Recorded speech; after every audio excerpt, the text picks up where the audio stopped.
¿Listo? Bueno, yo creo que podemos empezar Ujú. primeramente dándole la bienvenida a todos. Y para mí es un placer estar aquí con ustedes e iniciar este viaje juntos que nos va a llevar por diferentes caminos de conocimientos sobre la cosmovisión bíblica y el reino de Dios. Así que es es un gran placer para mí tener nuevos amigos, bueno, y viejos también, porque ya con Máximo hemos trabajado algunos de estos contenidos en su casa durante algún tiempo, cuando vivía en la República Dominicana. Así que, bueno, vamos a tener unas palabras de oración y luego introducir la clase para entonces desarrollar el contenido que tenemos para hoy. Oremos. Bendito Dios del cielo, Señor Padre, Hijo y Espíritu Santo, te damos gloria y honra. Y estamos agradecidos y privilegiados de que tú nos hayas reunido para este propósito.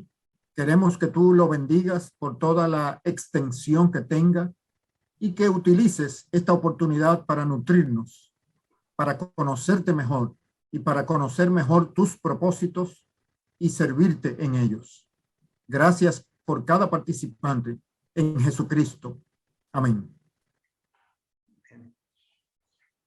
Muy bien, tal vez el primer paso que debemos tomar en cuenta es yo presentarme para que ustedes sepan un poco de mi trasfondo y sepan desde dónde voy a estar hablando, lo cual es algo, cuando hablamos de cosmovisión, es importante saber el contexto de las ideas y de las personas, porque mucho está definido en función del contexto.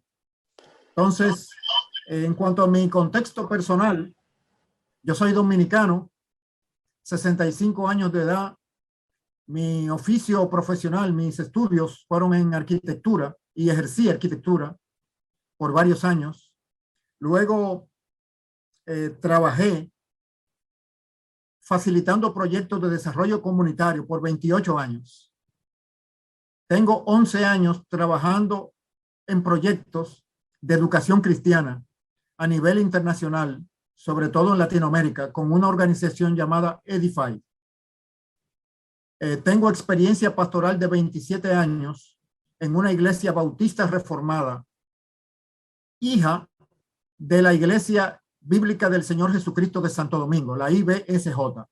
Es una iglesia que salió como una pequeña obra de esa iglesia que es más grande, y luego se independizó pero manteniendo relaciones muy cercanas. Durante varios años, casi 30 años, he trabajado facilitando capacitaciones en cosmovisión bíblica y gerencia de proyectos de desarrollo comunitario. Y actualmente soy vicepresidente de Edify para alineación de la misión.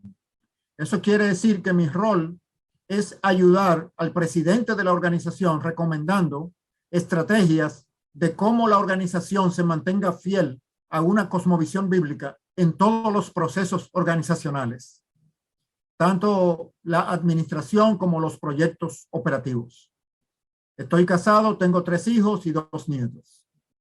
O sea que mi trasfondo en términos de cosmovisión bíblica en esos 28 años que trabajé con Fundación contra el Hambre, en la mayoría de ellos, tal vez 25 de ellos, Darren Miller fue el gerente de recursos humanos y capacitador principal en cosmovisión bíblica para el personal de Fundación contra el Hambre. De ahí mi relación con la cosmovisión bíblica y mi integración con el equipo de capacitación para promover cosmovisión bíblica en los países donde Fundación contra el Hambre operaba, sobre todo en Latinoamérica. que en ese tiempo eran unos 5 países en Latinoamérica.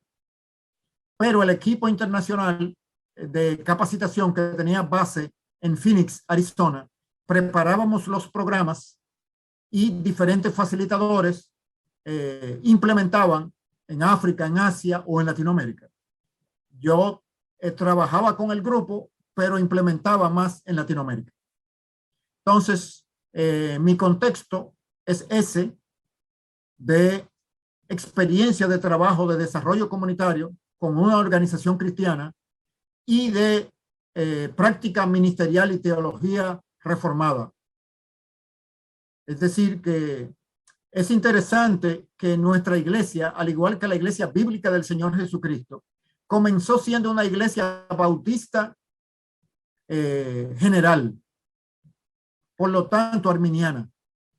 En un momento determinado conoció de la reforma y diseñó un proceso de trasladarse del arminianismo a la doctrina reformada. Un proceso muy interesante, asesorado por una iglesia de los Estados Unidos en New Jersey. O sea que fue un proceso institucional adrede y corporativo. O sea, los líderes de la iglesia decidieron que la doctrina reformada era más fiel a la escritura que la doctrina arminiana de los bautistas generales, fundamentalistas.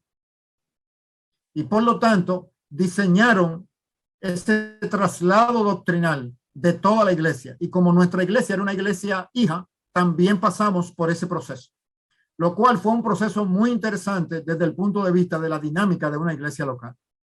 Muy bien, yo creo que ese trasfondo les ayuda a ustedes a entender cuando yo hable desde qué posición doctrinal voy a estar hablando, lo cual es importante porque eso condiciona lo que uno diga y lo que deja de decir también. Una cosa importante a través de los transcursos de esta clase es nosotros recordar que se disipula y se influencia a las personas tanto por lo que se dice como por lo que se deja de decir. El fallo principal de la iglesia en general, evangélica, en nuestra generación, está en lo que deja de decir, no en lo que dice. Lo que dice está bien, pero es poco relevante. Y lo que deja de decir es muy relevante, pero no lo dice. Y por lo tanto constituye un hueco, un vacío que condiciona a los que escuchan los mensajes y participan de los ministerios, los condiciona de una manera particular. Y es muy subliminal, porque está en función de lo que no se dice. Está en función de los espacios en blanco que no son llenados. El consciente tiende a poner atención a lo que está explícito. El subconsciente a lo que está implícito, a lo que se deja de decir, a lo que no se le da importancia. Pero ambas cosas son comunicadas. Entonces, en nuestra generación, la mayoría de los predicadores dejan de decir lo esencial. Dicen cosas importantes, pero lo esencial se deja de decir. Y eso condiciona la mentalidad de los que escuchan. Y como es subliminal, nadie lo cuestiona, no viene al consciente, sino que se asume. Simplemente que no es relevante, no es importante lo que no se dijo. Bien. Entonces, con ese contexto, vamos a entrar al contenido para hoy.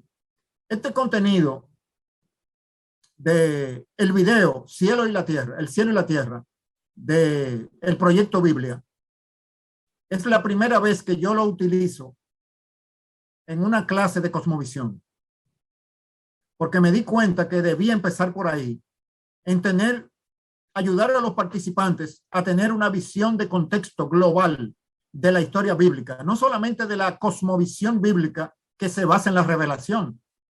La revelación comunica un plan, pero el plan general es más importante porque implica no solamente el libro de la Biblia, sino el libro de la creación y la historia. Es mucho más abarcador. Entonces, con ese contexto, Randolph, si tú puedes empezar a facilitar las preguntas. ¿Podría usted enumerar 3 cualidades del espacio donde Dios mora y 3 cualidades del espacio donde los seres humanos actualmente moramos? Muy bien. Sí, porque tradicionalmente nosotros tendemos a empezar la historia bíblica en Génesis 3, con el pecado, por un énfasis evangelístico. Pero la Biblia empieza en Génesis 1 por alguna razón. La creación es una, el cielo y la tierra juntos, no dos, el cielo y la tierra separados. Esa separación es un producto de lo que pasó en Génesis 3. Pero Génesis 1 nos da el patrón original. Génesis 1 y 2. Entonces, es importante empezar ahí para nosotros. Cualquier entendimiento de la historia del universo y de la historia bíblica tiene que empezar en Génesis 1 y en Génesis 2. Porque sin Génesis 1 y sin Génesis 2 no entendemos para qué somos salvos y para qué somos regenerados. Entonces, la tendencia es pensar que somos salvos para una dimensión llamada cielo, desechando un aspecto de la creación llamado tierra. Eso es una evidencia de un sesgo, de una falta de conocimiento bíblico. Entonces, ese concepto de la unidad del universo, que fue diseñado para la integración, para la comunión del cielo y la tierra, es básico, porque ahí se resume la totalidad de lo que Dios hizo y está haciendo. Porque si en Cristo nosotros fuimos escogidos antes de la fundación del mundo, quería decir que la transformación de la creación inicial en la creación final fue un proceso diseñado por el Creador. No fue una casualidad, Génesis 3. La realización del ideal humano está en el segundo Adán, no en el primer Adán. Entonces, cuando entendemos eso, podemos poner en su lugar los particulares bíblicos y ver cómo se desarrollan y poder aplicarlos y poder entender cómo la gloria de Dios en el tiempo presente sigue siendo la prioridad en términos de su plan. No la criatura, no nosotros, no los particulares de la iglesia o Israel, etcétera. No. Necesitamos un marco de referencia y ese marco de referencia es el propósito de unidad del cielo y la tierra. Eso no ha cambiado. Es decir, el rol asignado a los humanos para conocer y tener comunión con el Creador se mantiene tanto en la creación, en su condición primaria, en su condición caída, como en su condición consumada. Entonces, nuestro rol en el aquí y el ahora es de suma relevancia, no nuestro rol en la era venidera. Entonces, el que entiende eso ya comienza a poner todas las piezas reveladas en la escritura, en la historia y en la naturaleza en su lugar. Bueno, la segunda pregunta, voy a decir primero la pregunta, es la siguiente. ¿Podría usted citar 2 textos bíblicos que enseñen que el lugar de la morada de Dios y el lugar de la morada de los seres humanos fueron creados para superponerse, entrelazarse el uno con el otro? Entonces se nos manda a reflexionar sobre la enseñanza bíblica sobre el Edén, tabernáculo, templo, Jesús, nuevo nacimiento y nueva Jerusalén. Sí, en el video se referían al concepto de 2 dimensiones. Dos dimensiones. diferentes. Exacto. Pero debemos recordar dos dimensiones por causa de la separación artificial temporal producto del pecado. Porque en el Edén Dios se paseaba en medio del huerto, indicándonos que esas dos dimensiones estaban entrelazadas y que producto del plan de Dios para redimir a la humanidad los aparta de ese espacio y somete la creación a una condición de vanidad temporal hasta que la humanidad sea redimida, y luego Dios va a cambiar la condición de la creación de ese estado de vanidad, como dice Romanos 8, a la libertad gloriosa de los hijos de Dios. O sea que esa separación de esas dos dimensiones es temporal, no es original y no es permanente. Por eso, en la secuencia de indicaciones que sugerimos para que ustedes reflexionaran en términos de esa pregunta, colocamos el nuevo nacimiento. El nuevo nacimiento es un fenómeno muy interesante desde el punto de vista de la historia redentiva. Porque en el nuevo nacimiento, la naturaleza humana es unida a la naturaleza divina, porque el Espíritu Santo es Dios trino. Entonces, el nuevo nacimiento es Dios trino morando en un humano. Esa es una característica de la era venidera. O sea que en el nuevo nacimiento, en la regeneración por el Espíritu Santo, la era venidera se introduce en la era presente. Y eso tiene implicaciones porque nosotros representamos los modelos de la era venidera, que es la integración del cielo y la tierra en esta era donde están separadas. Fíjense lo que eso significa. Es decir, Dios introdujo dentro del contexto de la creación caída y de la sociedad pecaminosa un pueblo que es representante en su estructura transformada de la era por venir antes de que cronológicamente esa era llegue. Piensen en el alcance de eso y piensen en el alcance de eso para las interacciones del pueblo de Dios, de cada miembro, con las personas de esta era o de este siglo. No solamente en su potencial de testimonio de esa nueva realidad, sino de la contribución que nosotros tenemos que hacer para que esa realidad sea visible. Porque nosotros representamos la consumación de un reino. Porque la unión de la naturaleza humana con el Espíritu de Dios, cualitativamente, es la característica de la era venidera. O sea que nosotros representamos la era venidera.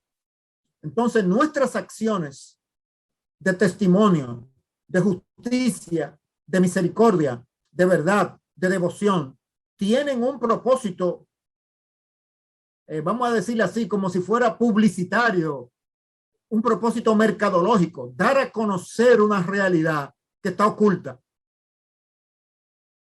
Pero tenemos que darla a conocer. Es mucho más que simplemente evangelizar o hablar, exhortar a salvar el alma. No, no, no. Nosotros somos el pueblo de Dios, testigos de una realidad. Testigos de una realidad. ¿Cuál es esa realidad? La realidad de que con el Espíritu Santo morando dentro de un humano, la unión del cielo y la tierra se adelantó del futuro al presente. Y por lo tanto tiene un poder transformador y tiene un poder convocador del poder transformador de Dios en el momento presente. Esa es la realidad del pueblo de Dios. Es mucho más que cantar corito, cantar himno o reunirse en la iglesia. Es mucho más poderosa. Cuando el Señor dice, me seréis testigos de eso que está hablando. Testigo de la realidad, de la presencia del reino de Dios integrada. El Espíritu de Dios, Dios mismo, morando dentro de criaturas humanas antes de ser glorificadas. Por lo tanto, que pueden interactuar en un entorno caído, pero proyectar los rayos de luz del reino de Dios en medio de esa condición caída. Y por lo tanto, atraer a las personas a participar de esa bendición, de esa salvación, de esa realidad. ¿Alguna pregunta de clarificación sobre ese particular? Eso es clave para entender el propósito de Dios en el aquí y el ahora y el propósito de la vida de nosotros como pueblo de Dios. Vamos a pasar a la tercera pregunta ahora. Es la siguiente. ¿Cuáles dos aspectos esenciales componen la función que Dios delegó a los seres humanos como criaturas hechas a su imagen y semejanza en el desarrollo de su buena creación a través de la historia de la era presente? Bueno, de que ese primer aspecto de multiplicación es un choque con todas estas filosofías contemporáneas de sobrepoblación y menosprecio de los seres humanos y su impacto sobre el planeta. El abuso que los humanos pecaminosos hagamos de esos dos componentes no quiere decir que son dañinos. Es decir, el plan de Dios implica la multiplicación y el llenar la tierra de los humanos. La tierra no está llena de humanos. No es verdad que el planeta Tierra está cerca de su capacidad de ocupar humanos. Es que están mal distribuidos en términos geográficos y de recursos. Pero la capacidad física del planeta Tierra de albergar muchos más millones de humanos está ahí. Lo que pasa que no con el estilo de vida que la generación occidental ha diseñado, con un uso ineficiente de recursos y métodos destructivos del medio ambiente. Pero no es que el planeta no puede. De hecho, el recurso básico para los humanos cumplir el propósito de Dios es la creatividad, descubriendo nuevos recursos en la creación. Entonces, mientras más humanos, más criaturas creativas, más potencial de desarrollar nuevos recursos y nuevas formas de vivir. Suprimir la cantidad de humanos es suprimir las opciones y las posibilidades de la humanidad mejorar. Por supuesto, una mala mayordomía del crecimiento poblacional produce excesos, como en algunas naciones, destructivos para el entorno natural y la ecología y los recursos naturales. Pero eso es una deficiencia de mayordomía. No es que el mandato de crecer y multiplicaos está mal o que Dios estaba previendo un límite donde ya no se cumpliera. Entonces, eso es importante para uno no caer cautivo de la lógica de que el planeta Tierra es una nave que tiene una capacidad de carga y que nosotros la hemos superado con la cantidad de personas que ya están en el mundo. Porque ese es el discurso de personas que tienen en su mente la reducción de la población del mundo, pero no empezando con ellos. Ellos no están dispuestos a bajarse de la nave del planeta Tierra, sino que quieren bajar a otras personas que tienen menos dinero y más pigmento en su piel. Entonces, eso es una falacia. El mandato, el propósito de Dios para los humanos implica la multiplicación de los humanos acompañado de una buena mayordomía de los recursos naturales. Entonces, un buen uso de las tecnologías transgénicas para los alimentos es una manera de multiplicar las opciones alimenticias. Estamos hablando en su buen uso, no en su uso explotador o con fines ulteriores. De hecho, muchos alimentos que nosotros conocemos han sido modificados genéticamente para resistir plagas y para poder multiplicarse y estar disponibles. No todos han sido degenerativos. Entonces, para eso son las tecnologías. Las tecnologías, el desarrollo de la ciencia y la tecnología es esa segunda parte del mandato cultural. Dios ordenó a los humanos que desarrollen el potencial de la creación, y eso es hacer ciencia, tecnología y arte. Los humanos estamos obligados por un mandato de Dios que no podemos abstraernos de desarrollar el potencial de la creación. Entonces, es la mayordomía pecaminosa. La mayordomía pecaminosa del desarrollo y la mayordomía pecaminosa del aumento de población lo que nos está causando problemas. No el aumento de población y no el desarrollo, sino la falta de una moralidad cristiana y una ética bíblica en esas funciones. Nosotros tenemos que estar claros cuando los racionalistas o posmodernos plantean sus argumentos de deterioro del medio ambiente y de la sobrepoblación. Están usando una lógica que no es bíblica y por lo tanto nosotros no podemos aceptarla, y tenemos que buscar cuál es el balance de lo que ellos están diciendo, porque hay evidencia de cierto nivel de sobrepoblación. ¿Pero qué quiere decir eso? ¿Que Dios estaba equivocado? No. Lo que quiere decir es que los humanos hemos diseñado métodos contrarios a la sabiduría bíblica. ¿Alguna clarificación a ese respecto del rol de los humanos? No, que no sé si en el libro de Darrell, no me acuerdo, que habla de la teoría de Malthusiana. Es ahí que hablan. Sí. Exacto, que cuando tú decías que cuando deja de nacer una persona, deja de nacer un cerebro y dos manos que pueden venir con mayores ideas y con dos manos más a desarrollar ciencia, tecnología, arte.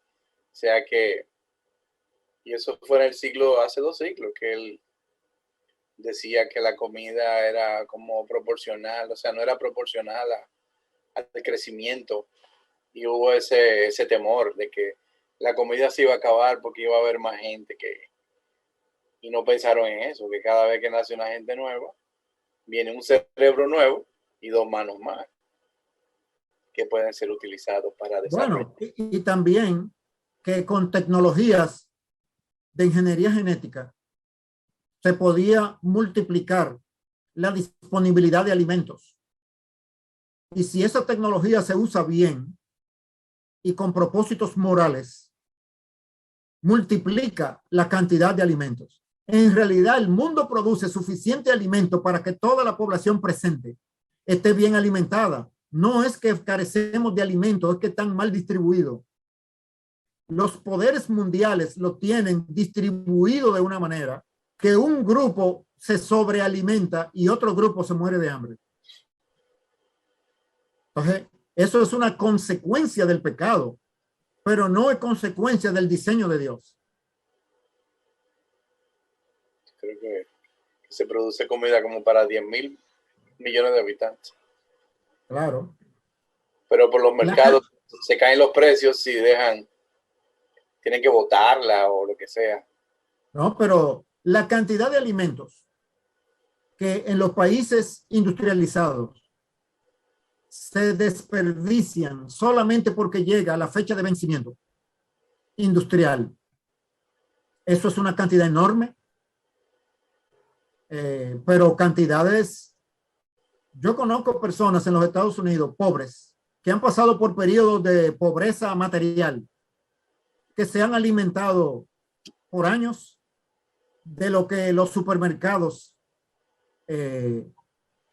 botaban simplemente porque alcanzaron la fecha de vencimiento. Y esos alimentos no llegan a la gente pobre. Entonces, lo que pasa es que el pecado ha traído desequilibrios en el diseño de Dios.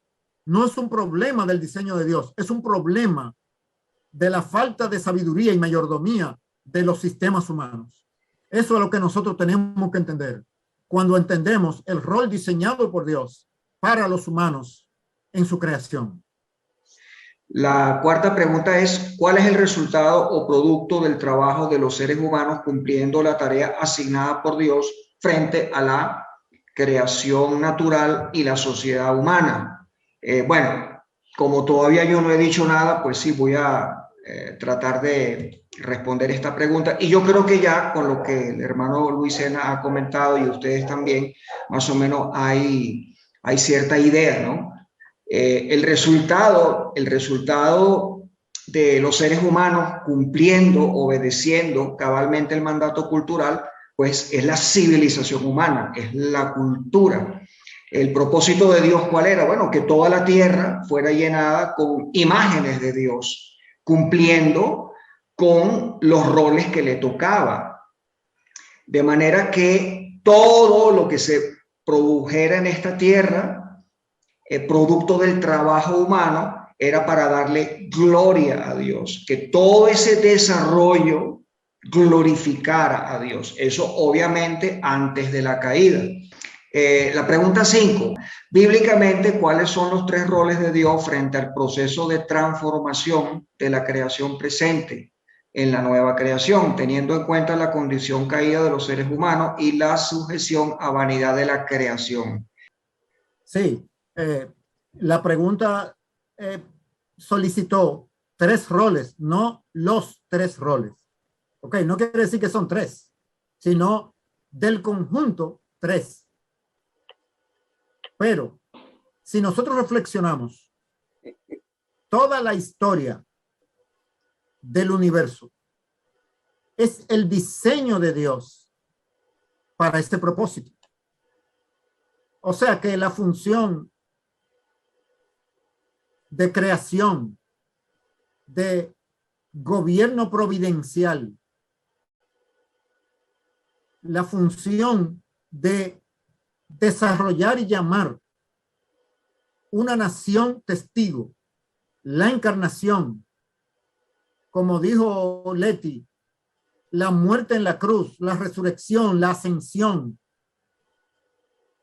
el rol de testimonio del Espíritu Santo en medio de la creación caída, el juicio venidero y la transformación de la creación. Todos esos son roles en los que Dios está participando activamente.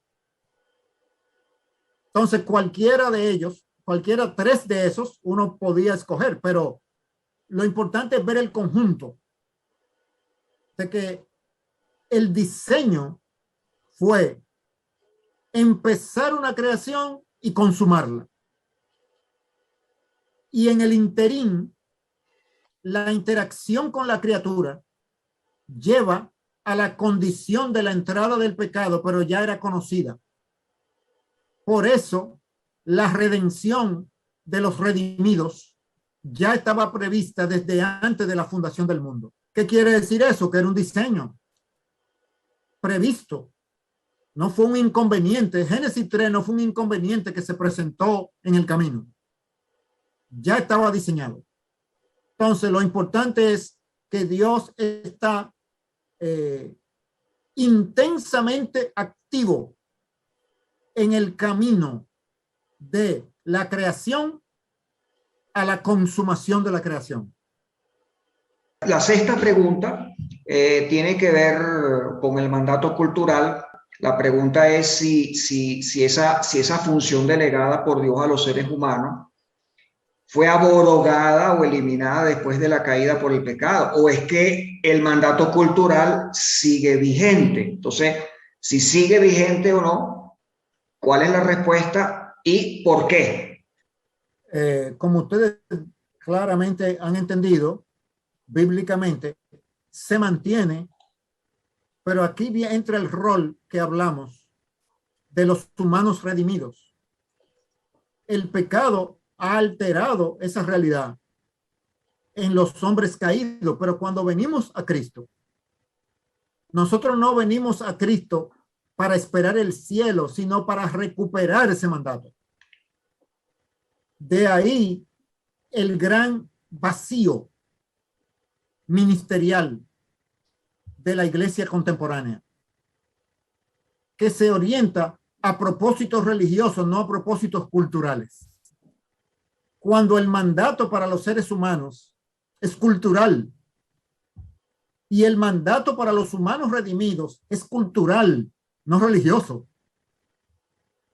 Entonces, no discipular para ministrar el reino de Dios en arte, ciencia, tecnología, entretenimiento, etcétera, es un fallo estratégico, teológico, de todos los sentidos. Es errar completamente en el propósito del pueblo de Dios. El pueblo de Dios somos una nación de humanos llamados a cumplir el propósito de Dios para los humanos, que ciertamente está empañado por el pecado, pero la presencia del Espíritu Santo da cierto brillo, quita parte de ese óxido que ha dañado ese propósito original. Por lo tanto, como José dijo, el discipulado de las naciones es básicamente la recuperación del propósito del mandato cultural en el Edén. Ahora, refinado por las enseñanzas del Nuevo Testamento que concentran la totalidad de lo creado y de lo revelado en la persona de Jesucristo.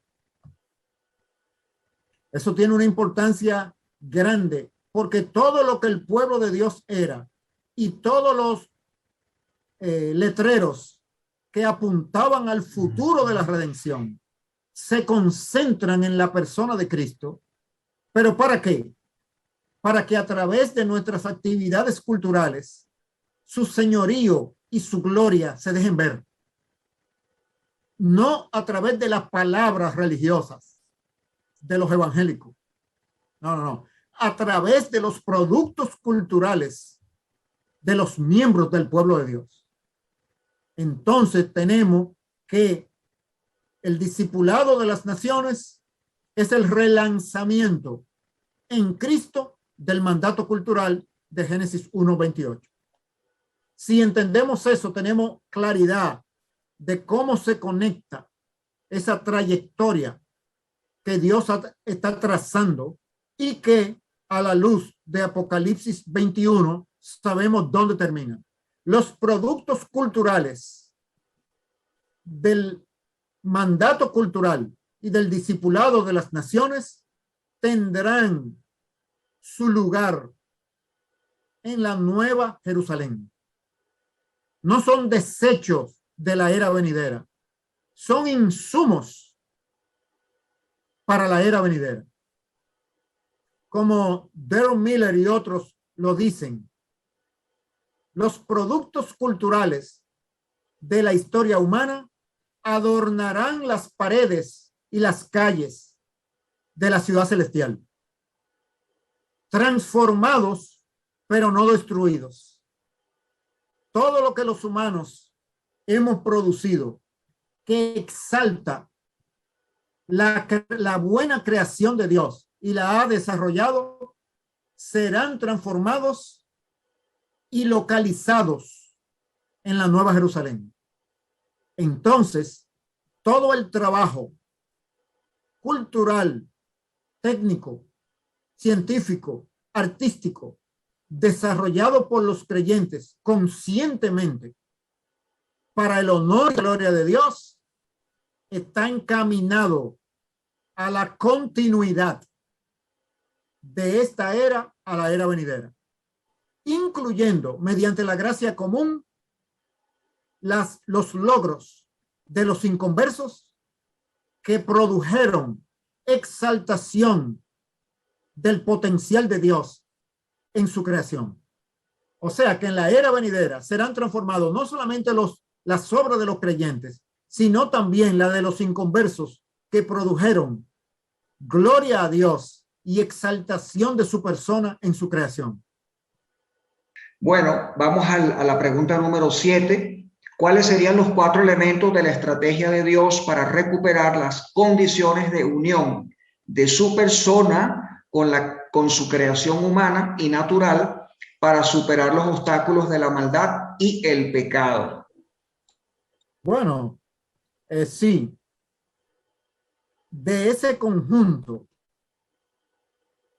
porque otra vez, igual que en la pregunta que vimos más arriba, no quiere decir que son 4, sino escoger 4 de un conjunto, porque Dios hizo muchas cosas.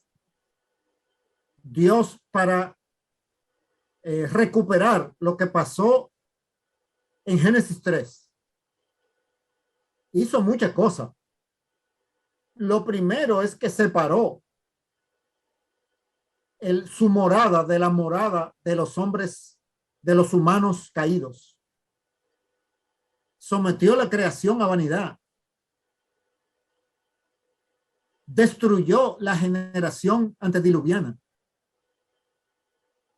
Llamó a Abraham para formar una nación, un pueblo.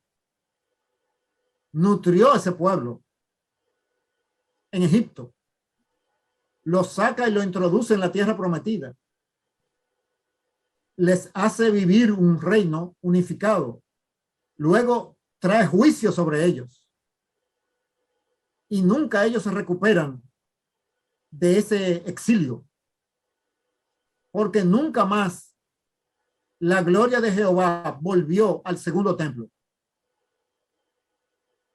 Entonces, hasta que Jesucristo se encarna, viene y ministra y recibe sobre él el odio y la maldad de los pecadores.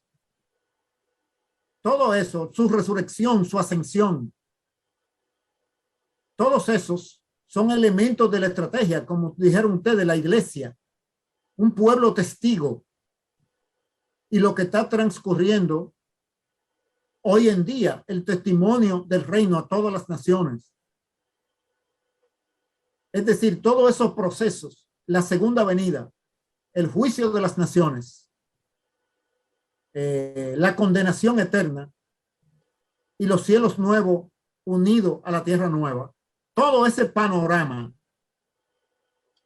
nos pone en evidencia el proceso que Dios implementó. Porque todos esos elementos tienen relevancia para toma de decisiones y formas de organizar nuestro testimonio del reino de Dios en nuestras vidas presentes de alguna manera. Es decir, son como una caja de herramientas conceptuales de las cuales uno tiene que tomar en algún momento para alguna decisión, para alguna palabra, para alguna acción, etcétera. Por eso la necesidad de entender todos los elementos, para cuando leamos un pasaje de la Biblia, entender en qué punto estamos de esa totalidad. La pregunta 8 dice, ¿cuáles dos implicaciones principales podemos deducir de la enseñanza bíblica sobre las decoraciones diseñadas por Dios para las estructuras físicas del tabernáculo de reunión y del templo de Salomón? Sí, me gustaría guiar la reflexión de nosotros. Si mediante la regeneración el Espíritu Santo entra a nuestro corazón, entonces, hasta cierto punto, nosotros somos como una expresión de el sacerdote en el lugar santísimo. En esa ocasión, el día de la expiación era un símbolo de una realidad futura. ¿Cuál era la realidad futura? De que a través del sumo sacerdote Jesucristo, ya eso no tenía que ser temporal, un día al año, sino permanente y constante. Quiere decir que nosotros somos una especie de lugares santísimos andantes. Si eso es así, ¿cómo deben ser nuestros templos, nuestros hogares, nuestras comunidades, nuestras naciones? No, es la obligación de recuperar las condiciones de armonía y belleza del Edén. Por lo tanto, todo lo que es feo, injusto, corrupto, opresivo, tiene que ser alérgico a nosotros. Es decir, nosotros tenemos que reaccionar como criaturas regeneradas a todo lo que es feo, a todo lo que es desorganizado, a todo lo que es pecaminoso. Eso no quiere decir que nosotros vamos a erradicar el pecado del mundo, pero vamos a testificar que hay una presencia que no lo tolera. Y con todo nuestro esfuerzo oponernos a eso, incluyendo al desorden, a la fealdad, a la injusticia. Algo que el pueblo de Dios no ha entendido de su vocación. Esa es nuestra vocación. Nosotros somos un pueblo de resistencia y reforma dentro de la sociedad humana. Resistencia y reforma, no conformistas. No nos conformamos a la realidad de la creación caída, porque nosotros somos símbolos de la creación regenerada. Y para eso existimos y para eso estamos. Por lo tanto, lo que nosotros podamos hacer dentro de nuestra esfera de influencia es con ese objetivo. Y multiplicamos el número de personas predicándole el evangelio y ganando adeptos para que haya más personas que testifiquen de esa realidad. Pero nosotros somos un pueblo de resistencia y reforma del reino de Dios dentro de la sociedad, incluyendo los aspectos de desorden, injusticia y fealdad. Por lo tanto, cuando nosotros nos acostumbramos al desorden y nos acostumbramos a la fealdad y nos acostumbramos a la mentira, estamos haciendo una desobediencia y estamos distorsionando nuestra vocación para la cual hemos sido llamados.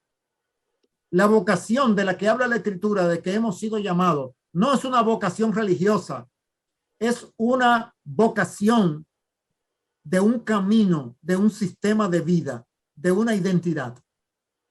Nuestra identidad no es religiosa, nuestra identidad es de ser pueblo de Dios, representantes de la era venidera y representantes de la realidad de que en Jesucristo todas las cosas han sido unidas, el cielo y la tierra, mediante la reconciliación que Él trajo de todas las cosas con el Creador.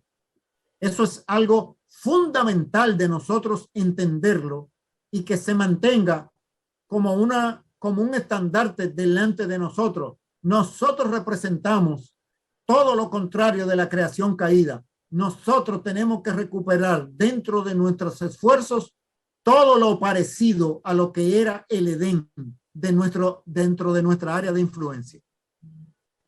No sé si... Una pregunta solamente. En ámbitos prácticos, ¿cómo yo logro hacer eso? Porque, por ejemplo, si el profesor cita de que no es una expresión religiosa, o sea, no necesariamente yo tengo que estar diciendo por la calle, gloria a Dios, aleluya, para que vean que estoy siendo cristiano, sino en ámbitos prácticos, ¿cómo? O sea, hay medios, hay formas, porque normalmente tú hablas con un hermano en la fe y lo primero que si tú le dices o hablas de un ámbito o un medio, lo primero es que te dicen, oye hermano, no eres cristiano porque no me estás hablando de el mundo, me estás hablando de eso, o sea, entonces me hace pasar o los hacen pasar como que somos mundanos, ¿no?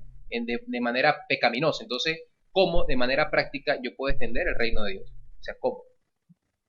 Bueno, ¿cuál es tu oficio? ¿Cuál es tu vocación?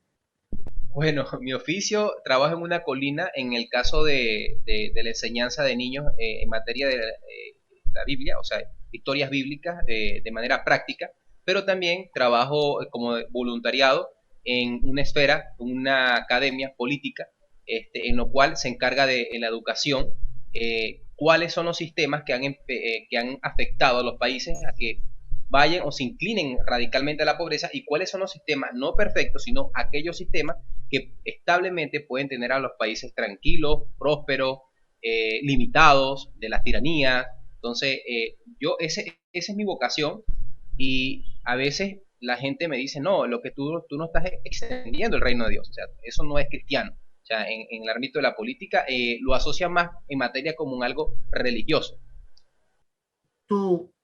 En el ejercicio de tu vocación como llamado, y por eso descubrir ese llamado.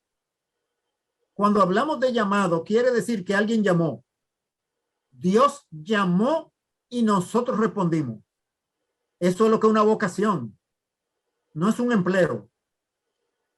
Tu trabajo con los niños es posible que sea tu empleo actual, pero tu llamado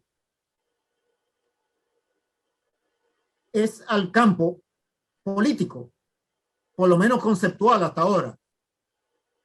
Entonces, es esencialmente en tu llamado y en tu persona, tu carácter, donde tú tienes que reflejar los principios y características del reino de Dios. En el carácter personal y en tu vocación, tu llamado, porque el llamado es la respuesta nuestra a la convocatoria que Dios hizo en ese mandato cultural que hemos estudiado, pero a nivel individual particular. A cada uno de nosotros Dios nos ha llamado a algo. Hay que encontrar qué es ese algo y responderlo. Y respondiéndolo con el carácter formado por el fruto del Espíritu en nosotros. Entonces ya el abanico de oportunidad es de 360 grados. Vida personal, vida familiar, vida comunitaria, vida vocacional, vida de relaciones recreativas, deportes, todo. Es 24/7. Totalmente. En el reino de Dios, el mensaje es el mensajero. Ok. El mensaje no son las proposiciones bíblicas. El mensaje del reino de Dios es el miembro del reino de Dios. Por eso hay que formarse para ser el mensaje a través de nuestro carácter y que nuestro carácter se refleje en nuestras palabras y acciones. Pero tiene que haber un carácter detrás de esas palabras. Uno de los problemas que estamos viviendo es que hay muchas palabras evangelísticas que no tienen carácter personales evangelísticos detrás. Quienes las dicen no son lo que dicen ser. Y ahí hay una inconsistencia que los inconversos captan. Hay un desfase que se percibe y lo aprovechan para, como bloqueo. Satanás lo usa como bloqueo para que no les penetre el mensaje, porque el obstáculo es el que está comunicando el mensaje. Entonces, ¿entendiste, José?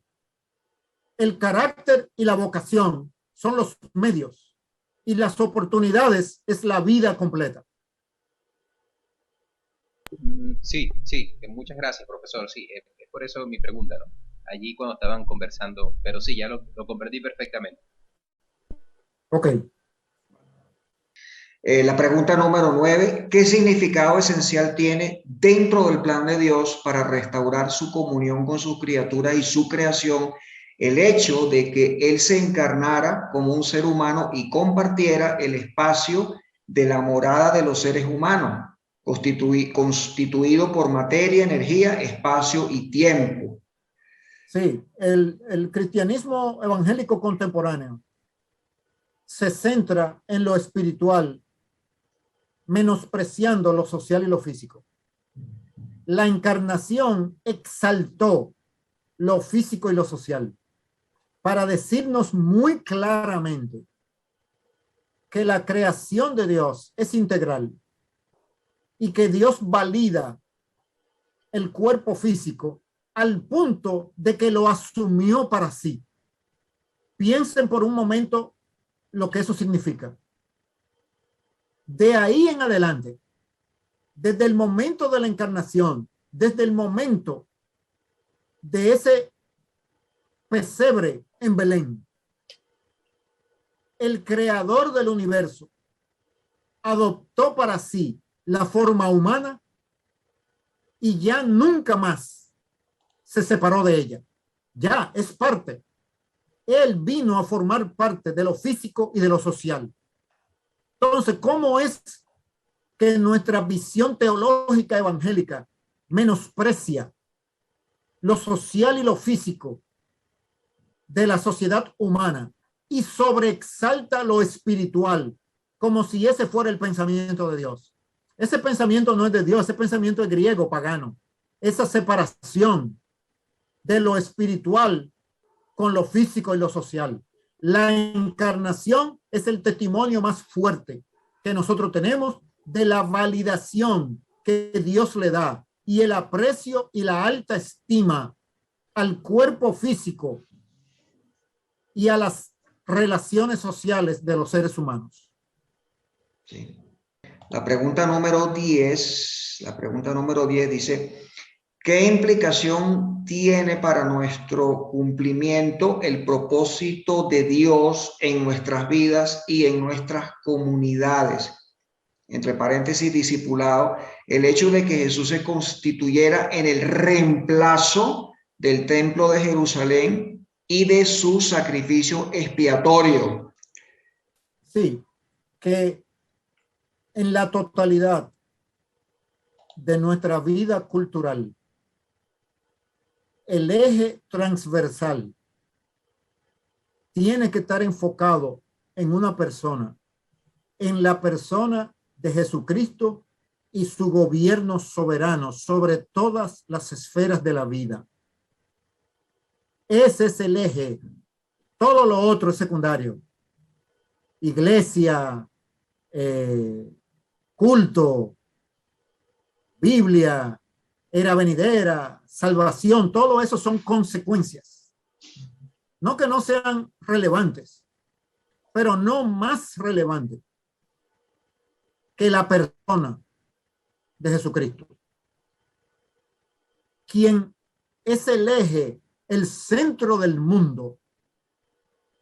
Y cuando hablamos del centro del mundo, tanto de la creación actual como de la creación venidera, es una persona con alcance para transformar todos los aspectos de nuestra vida. Y esa es nuestra vocación. La salvación es una consecuencia de eso, no es la causa de eso. Dios no existe para salvar humanos. Dios existe para su gloria. Y su gloria implica la salvación de los humanos cuando es reconocida.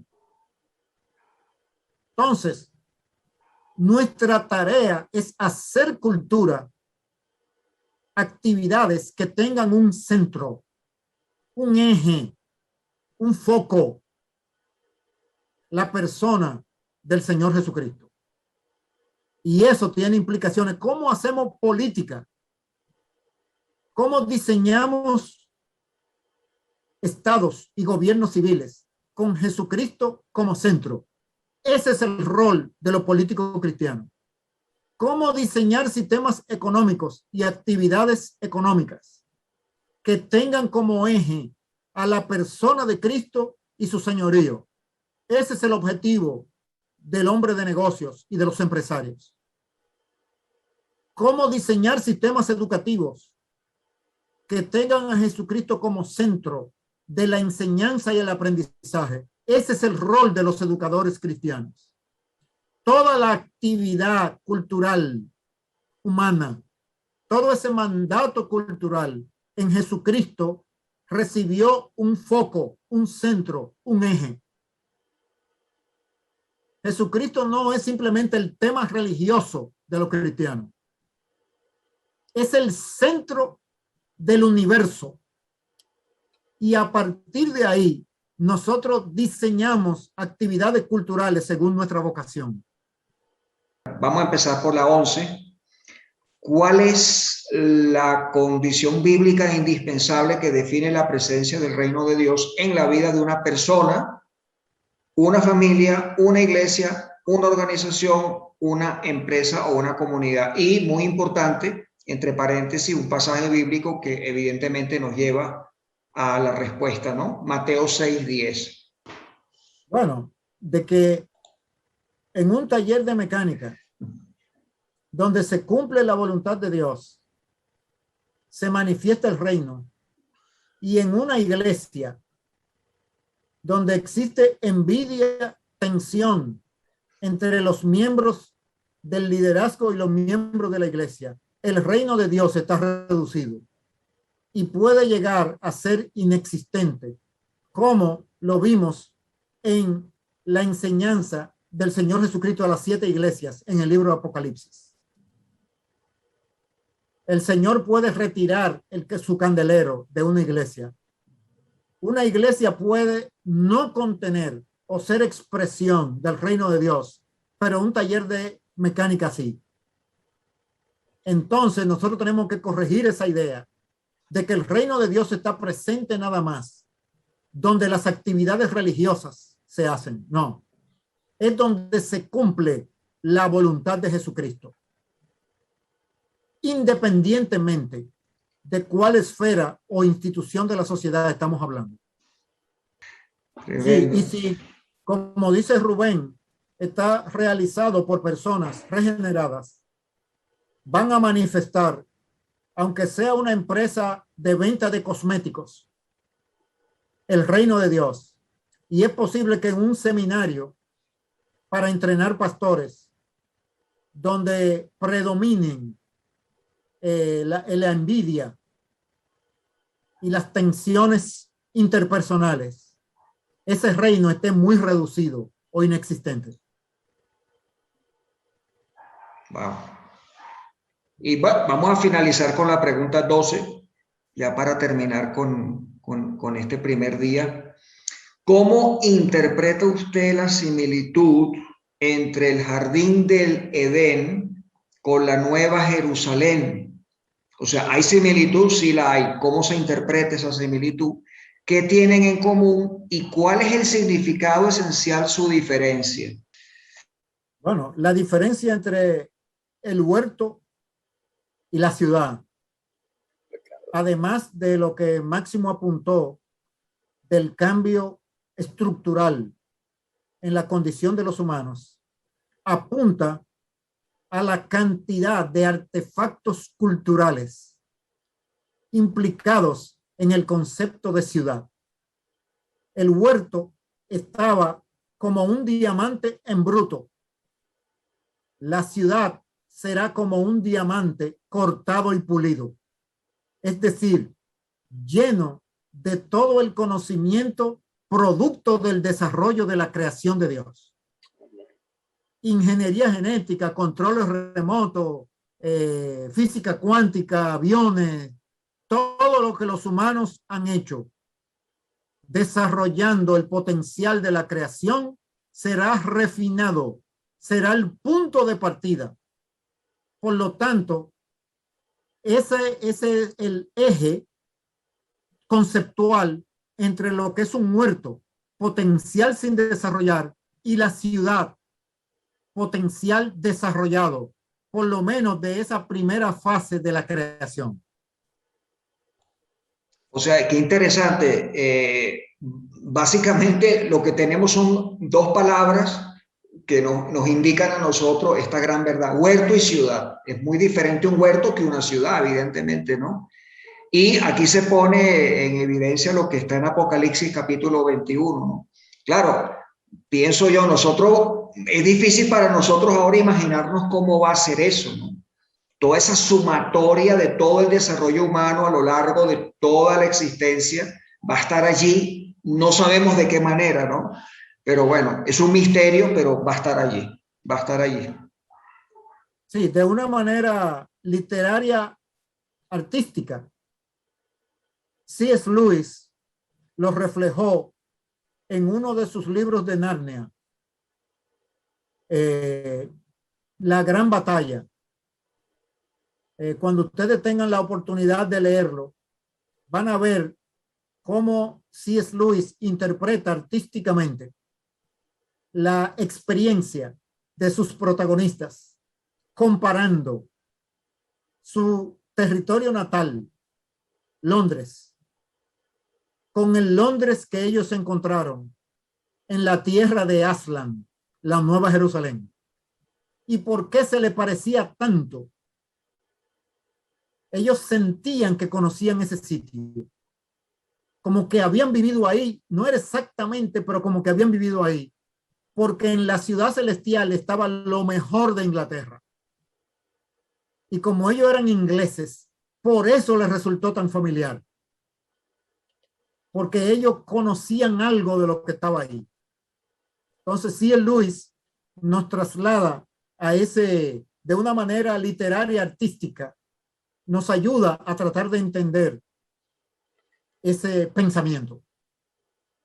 No, ya, yo creo que podemos concluir aquí Sí. Nuestro tiempo, y yo creo que ha sido provechoso.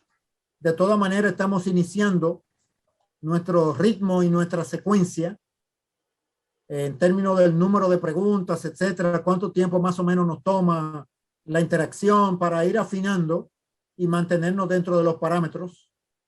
Este curso tiene como centro el contenido del curso básico Corandeo, pero habrán muchas sesiones iniciales donde yo voy a compartir materiales que yo he preparado para los temas de cosmovisión, que crean una plataforma para ese curso Corandeo entenderlo mejor.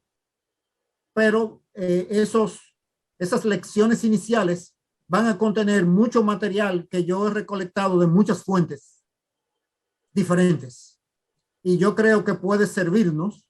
Por supuesto, voy a tener que descomponerlo en pedazos por la metodología interactiva. A mí me preocupa mucho no hacer exposiciones donde a través de las exposiciones yo esté respondiendo las preguntas que ustedes no se están haciendo. Ese es un problema de los expositores, que uno comienza a hablar y dice y habla y dice cosas importantes, pero no relevantes para dónde se encuentra la audiencia.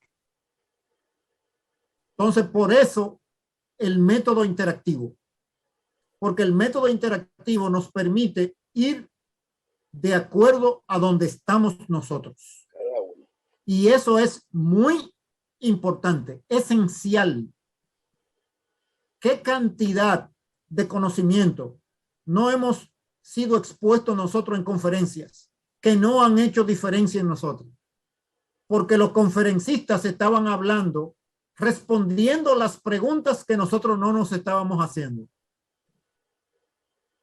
Entonces, eso no hizo diferencia. Para hacer una diferencia, necesitamos ir de acuerdo a donde estemos. Y eso toma tiempo. Y el elemento interactivo lo exige. Entonces, vamos a seguir con la metodología y seguiremos enviando una tarea inicial en base a un contenido inicial y luego lo desarrollaremos durante la clase. Muy bien. Vamos a orar para despedir nuestro tiempo. Bendito Dios, te agradecemos el tiempo que nos has regalado. Te agradecemos por cada persona participante. Te agradecemos, Señor, que tu palabra nos dé luz sobre tantos aspectos de nuestra vida y de la creación. Te bendecimos en Jesucristo. Amén.